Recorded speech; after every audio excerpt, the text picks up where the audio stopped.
Boa tarde, doutor Aloysio. Prazer tê-lo aqui mais uma vez conosco no Jornal do Dia. Tá bem, muito prazer. E pela primeira vez, quero dizer uma coisa, grato também aos seus ouvintes. É a primeira vez que eu venho aqui nesses anos. Eu já sei até o que o senhor vai falar. E que você está bem vestida. Ah, porque eu estou de verde, né, doutor Aloysio?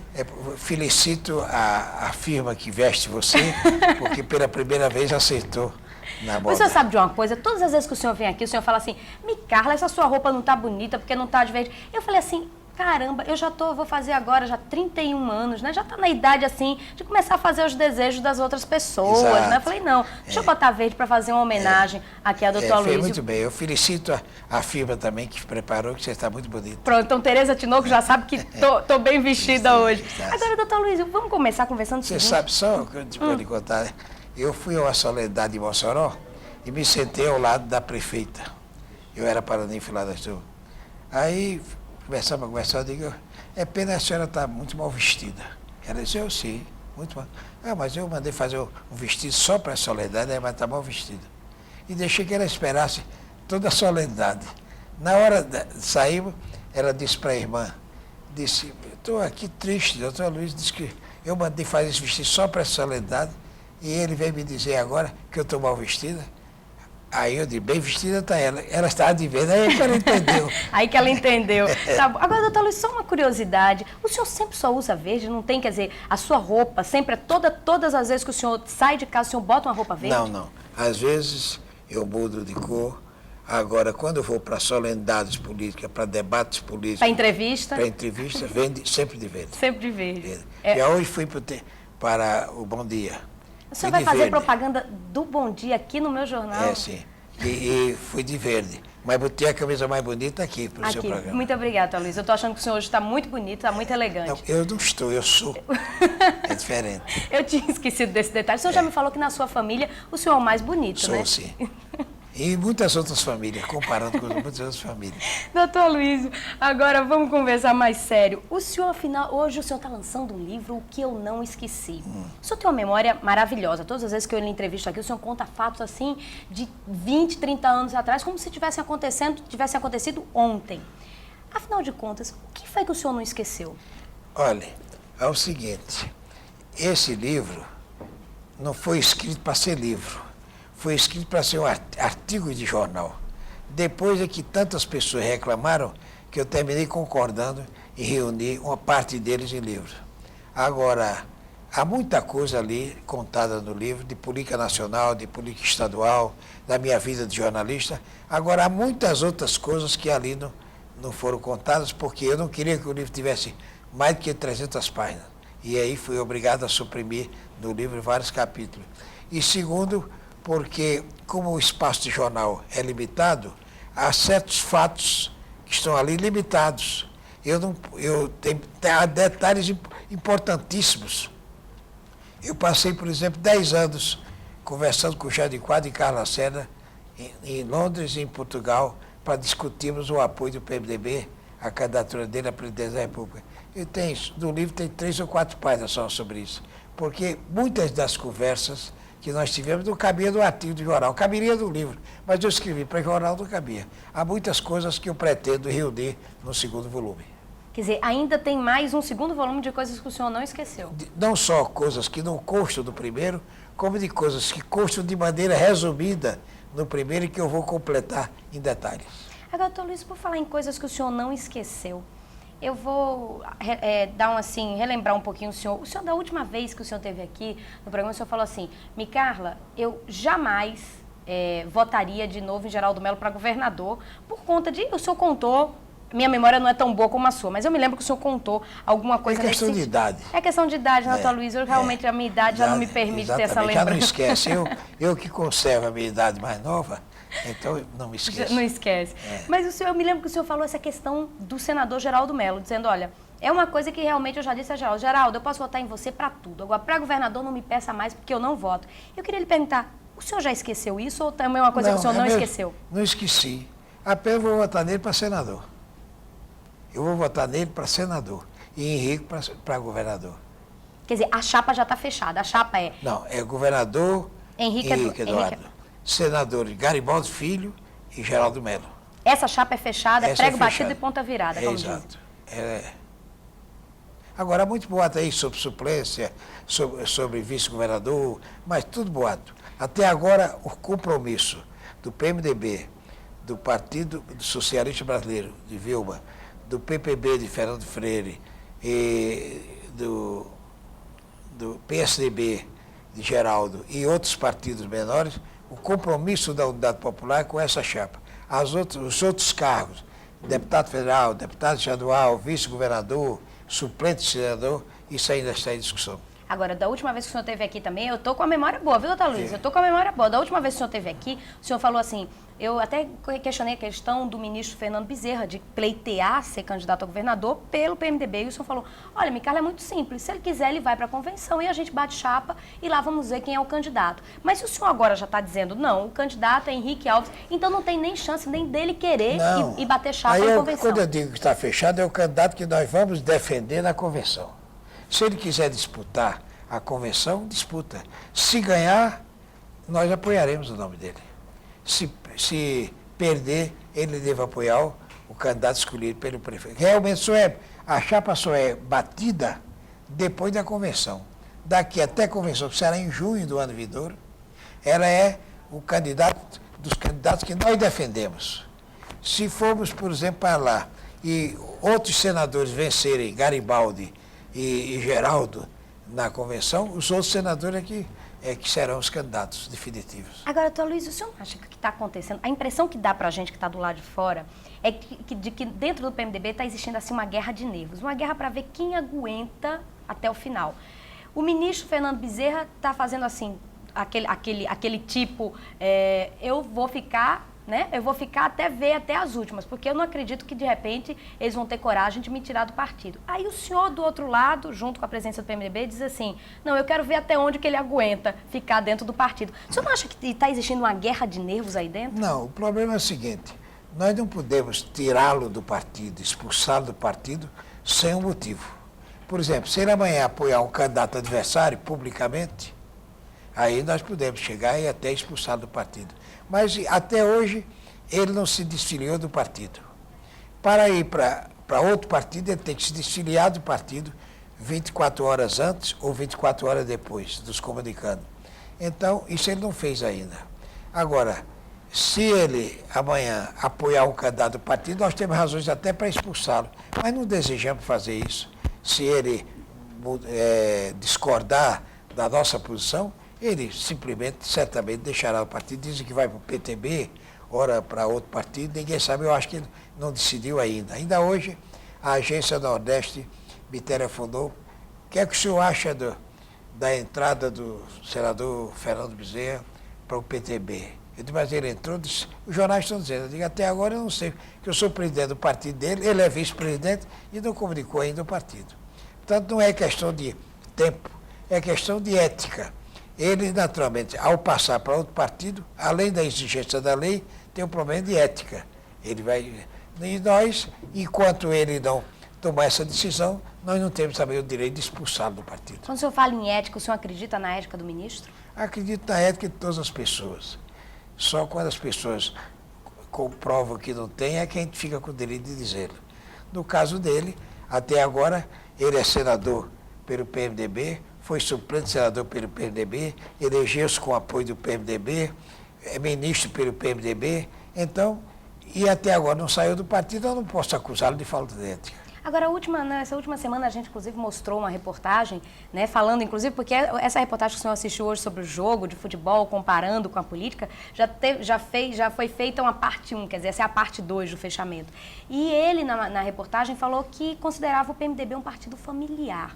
Que realmente a questão do PMDB, a tendência realmente seria cada vez mais se transformar num partido familiar e por isso estava sendo desgarrado, né, do grupo. O senhor, a última vez que o senhor esteve aqui, eu lembro que o senhor falou, Micarla, não existe partido familiar porque todos eles foram eleitos com o voto do povo. Mas o que o senhor acha dessa pressão do ministro querendo colocar que o PMDB é um partido familiar? O PMDB realmente coloca essa carapuça? É um partido familiar? Eu pergunto a ele, quando ele aceitou ser suplente senador de Garibaldi, o partido tinha mudado? Não. O presidente do partido era eu.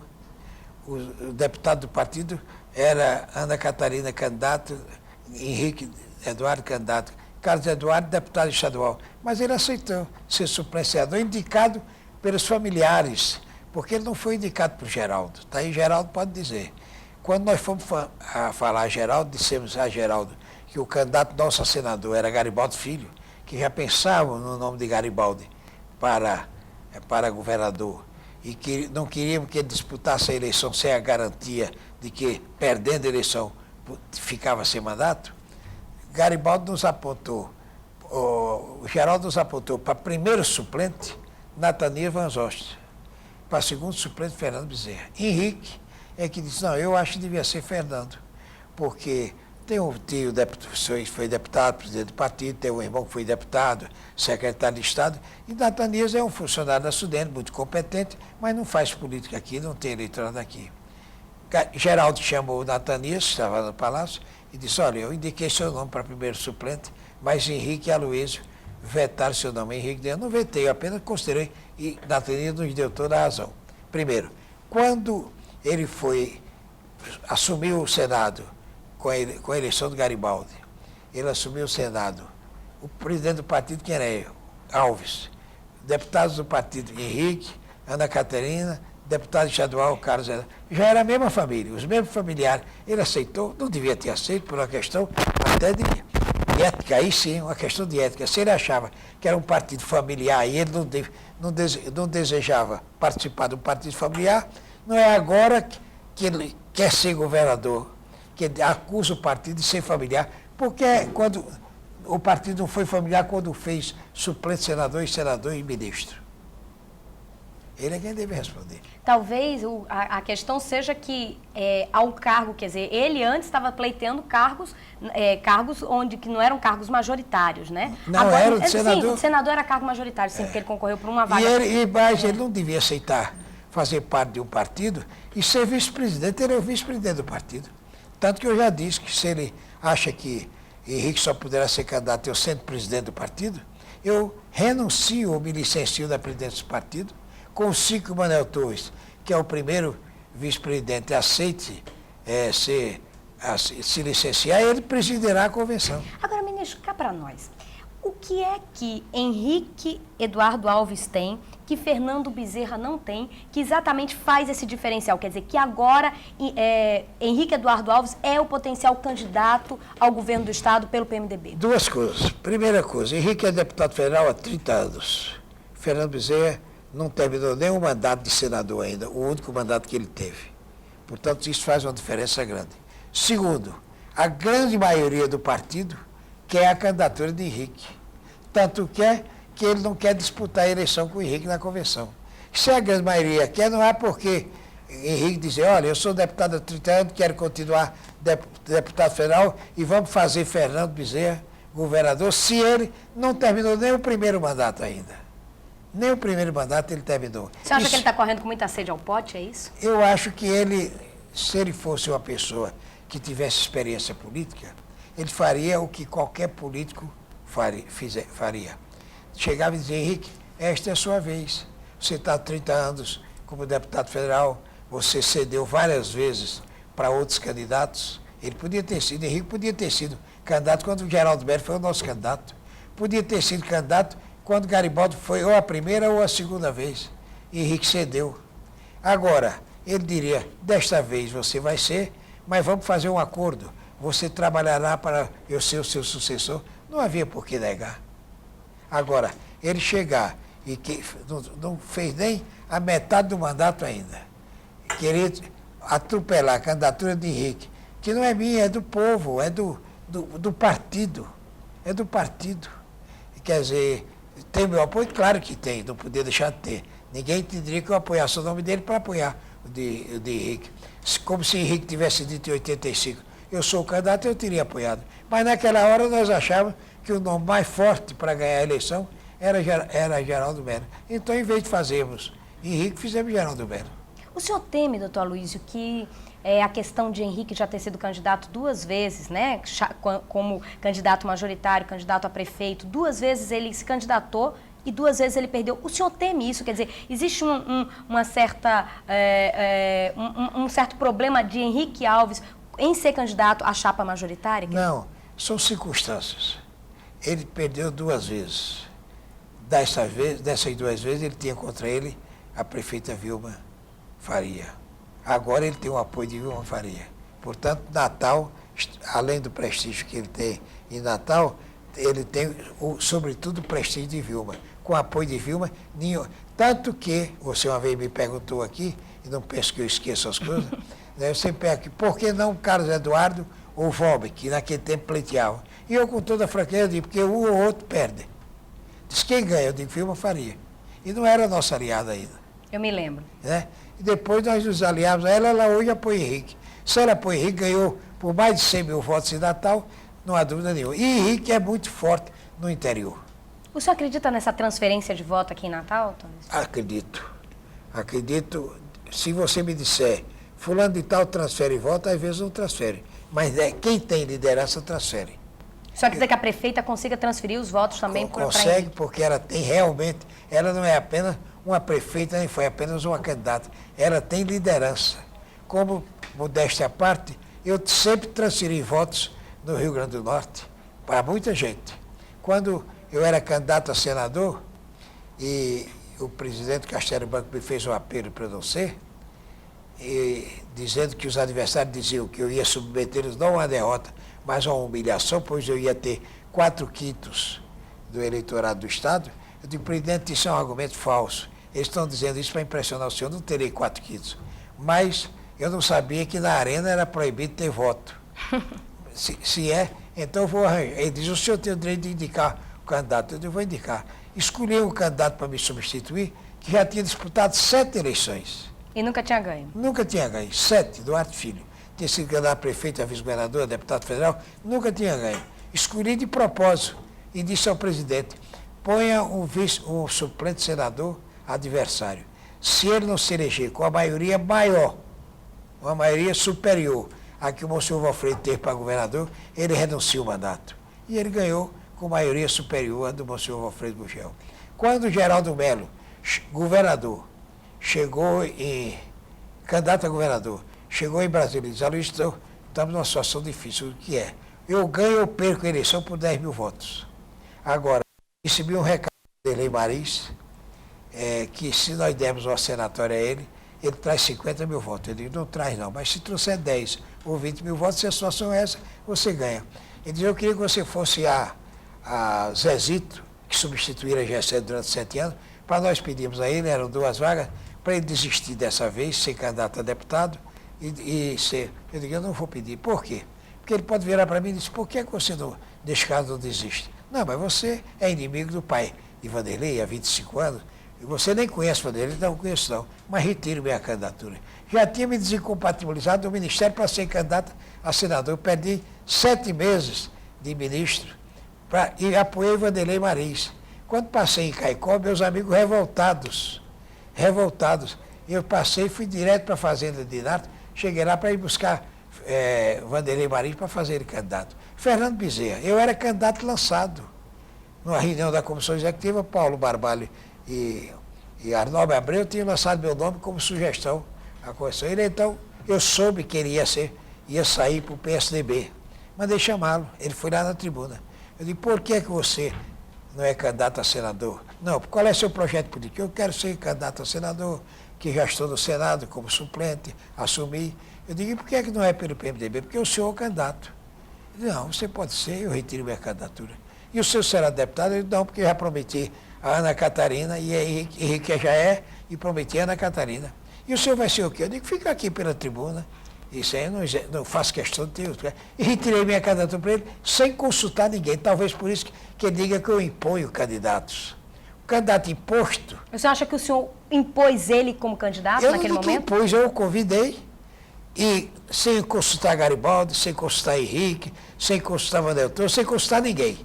Ele saiu de lá, saiu da minha sala, candidato a senador. Apenas eu fiz uma exigência a ele. De você vai para esse telefone, telefona para Geraldo Melo, que nesse tempo estava aliado a Zé Agripino, e diga a ele que a reunião que vocês iam ter quarta-feira, vocês vão deixar de ter, porque você já é o candidato pelo PMDB. E ele foi para o telefone e cancelou a entrevista, a reunião. E então eu, para que o partido não se dividisse, abri mão da minha senatória e não consultei ninguém. Quer dizer, doutor Luiz, em outra ocasião, há pouco tempo atrás, há 2 anos atrás, Sim. né? Há 2 anos Foi a última eleição, o senhor já, quer dizer, já existia essa possibilidade de união de Fernando Bezerra, Geraldo Mello e José Agripino. Já existia essa possibilidade? Ele ia sair para o PSDB para ser candidato. Aí o senhor foi lá, pegou ele e falou, não, vem cá. Eu fiquei esperando. Aí 10 horas da noite do domingo, Henrique me telefonou. E disse, Luiz, tem uma notícia ruim. Eu disse, o que é? Fernando Bezerra vai ser candidato a senador pelo outro lado. O que ele diz? Ele me deu essa informação, mas não fala a ninguém. Eu disse, está muito bem. Ele disse, o que é que vamos fazer? Eu disse, vamos dormir, porque eu encerro meus problemas toda noite à meia-noite. Mágoa e raiva, tudo eu encerro à meia-noite. O resto é do outro dia. Eu então, disse, vamos dormir, amanhã nós conversamos. 8 horas da manhã, toquei para a casa dele. Uma pessoa me disse, ele está na fazenda, mas vai chegar para ir para Brasília. Não dava tempo de consultar nem Garibaldi, nem o partido. Eu cheguei, telefonei para ele. A hora que ele chegar, me avisa. Ele chegou meia hora depois e me telefonou. Preciso falar com você. Passa aqui na tribuna. Ele passou. E aí eu disse, qual é o seu projeto político? Eu quero ser senador, porque eu sendo senador, eu me reelejo para a Confederação Nacional da Indústria. Para a CNI. Mesmo que eu perca a senatória depois, a eleição da CNI é em agosto, eu já serei presidente. Eu digo, mas por que você não sai para ganhar? Ele disse, porque o senhor é o candidato que eu vou enfrentar do PMDB. Eu digo, mas se eu retirar a candidatura? Eu digo, mas o senhor não vai poder retirar? Eu posso. Se você quiser, será candidato pelo PMDB. Eu só tenho uma exigência, diz qual é, vá para o telefone e cancele o entendimento que você ia ter. E foi assim que aconteceu? E foi assim que aconteceu. Daí, depois que ele saiu de lá, tomou o avião dele para ir para Aí foi que o senhor avisou. Aí eu telefonei para Garibaldi, eu digo, a novidade, diz qual é? Eu não sou mais candidato a senador. Eu disse, por quê? Aí eu contei o episódio a ele. Ele disse, o senhor acha que fez certo? Eu digo, acho. Toquei para Henrique. Henrique, eu disse a você que ia dormir e que hoje tinha uma solução. Encontrei a solução. Qual foi? Contei os dois e depois saí explicando aos outros do partido. Agora, doutor Luiz, já que o senhor já tinha essa experiência, né, de antes já ter feito isso, quer dizer, de ter quebrado esse triângulo, né, amoroso, dessa vez o senhor agiu da mesma forma, quer dizer, o senhor foi um dos principais articuladores dessa vinda do senador Geraldo Mello, né, o senhor foi uma das pessoas que articulou isso tudo. Como é que foi, então, trazer Geraldo Mello de volta à Unidade Popular? Aconteceu o quê? Mais ou menos a mesma coisa? Não.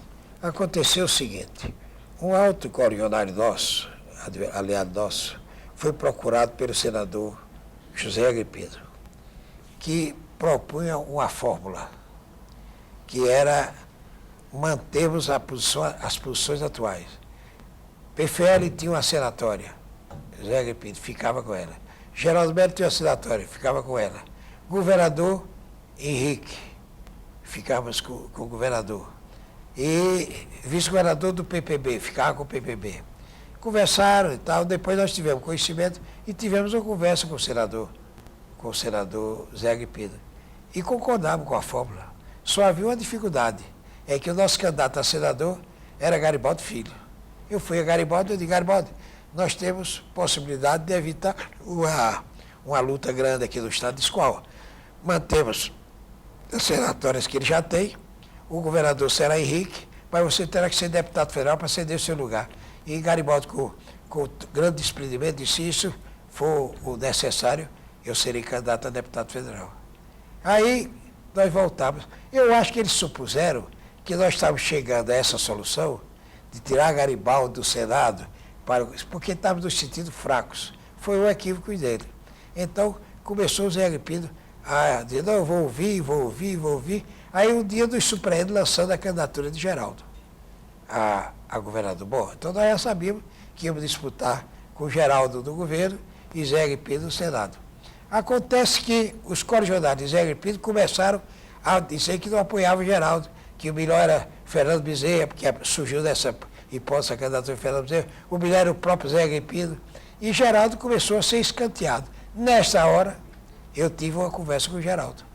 E ele me disse, eu sou o candidato Zé Agripino e do partido, vou cobrar dele. Se ele não corresponder ao que eu espero, eu tenho uma segunda conversa com você e examinamos a possibilidade dos judeus.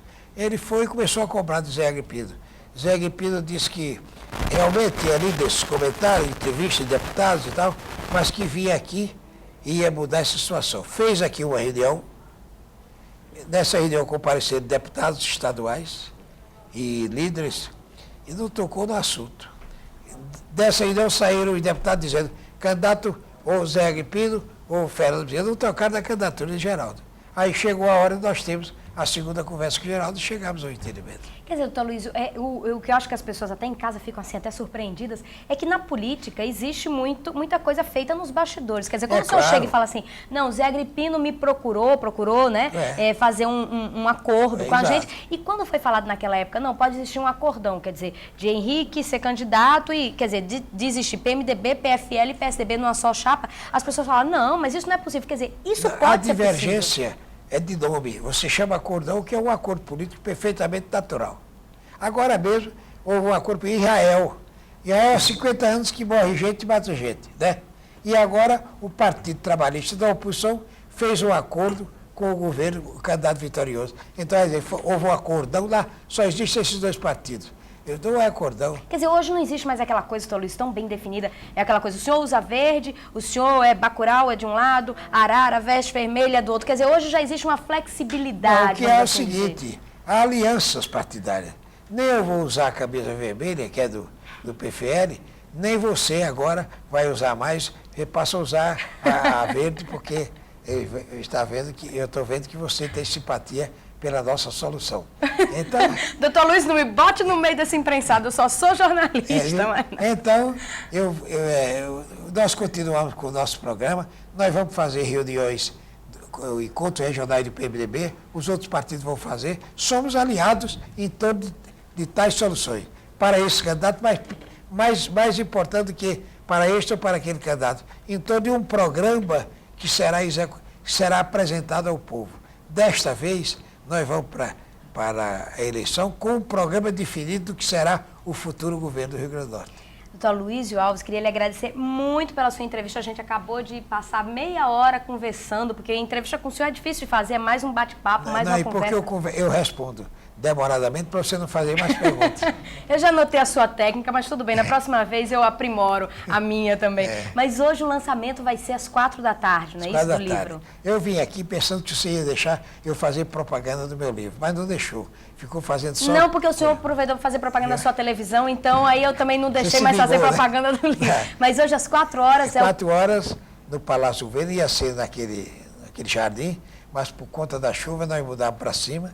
4 horas eu vou autografar este livro e depois vou fazer em Angico, minha cidade, vou fazer em Mossoró, vou fazer em outras cidades que estão pedindo, depois vou fazer no Rio, em fim de abril na ABI, vou fazer na Câmara, né? E vou recomeçar os artigos que eu tinha suspendido por conta do livro. E haja caneta para autografar tanto livro, hein, doutor?